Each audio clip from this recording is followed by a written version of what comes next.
Hello students, in this video I am going to specifically walk scientists through how to use Equatio, specifically with chemistry, although this may branch into some other subjects or disciplines within science. So to get started, we are going to learn how to turn on the Equatio extension, which you already have installed on your account.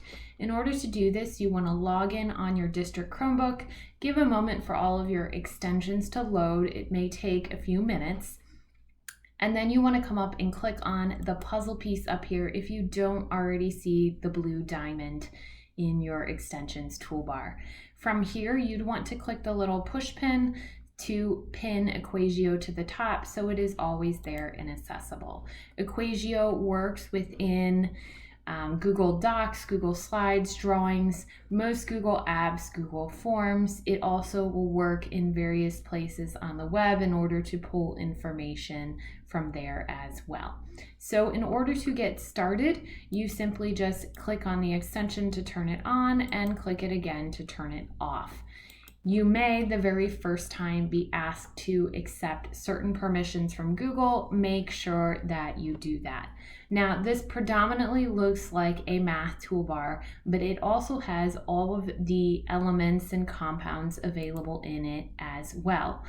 The first thing you want to make sure is turned on is your chemistry prediction. So you want to click on the blue Equatio symbol, select options, and under math options, make sure you have the prediction toggled on for chemistry. I would also toggle it on for math and formulas as well, and then click save.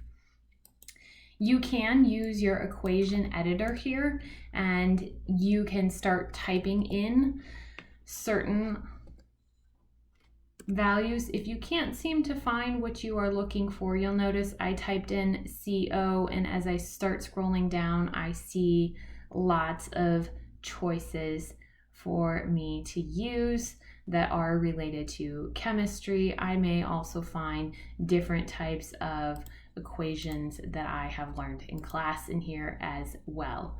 You can also locate things in the formulas section, the symbols, or perhaps the layout.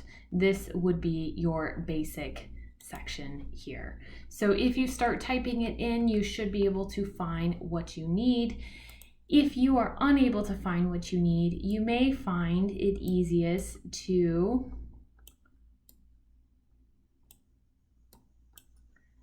come over and write things in the handwriting section, or use the speech input and speak aloud what it is that you are looking to write. Whenever you have over here what you need, you can just click insert to math and it will insert it there for you. At any point, if you need to further edit it, you can click edit math and then go about changing whatever it is that you need to change.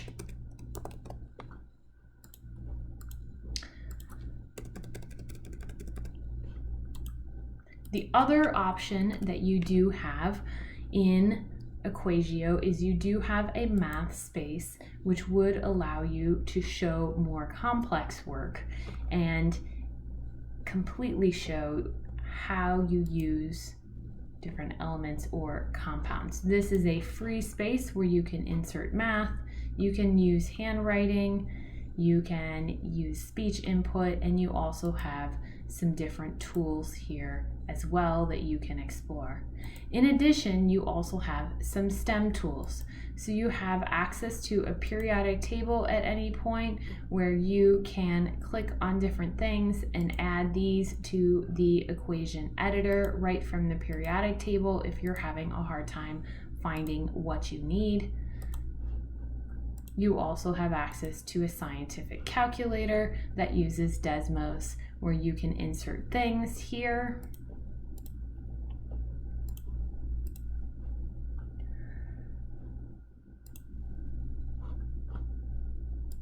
And explore that. The last tool that you have access to, if we head back to our Google document, is you also have a molecular viewer where you can customize and decide what version of different molecules that you'd like to see.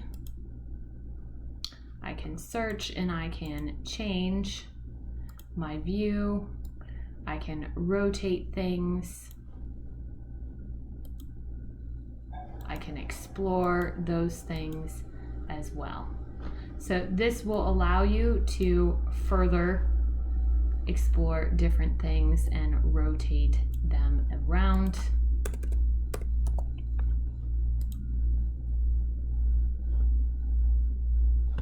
And then we can reset at any time.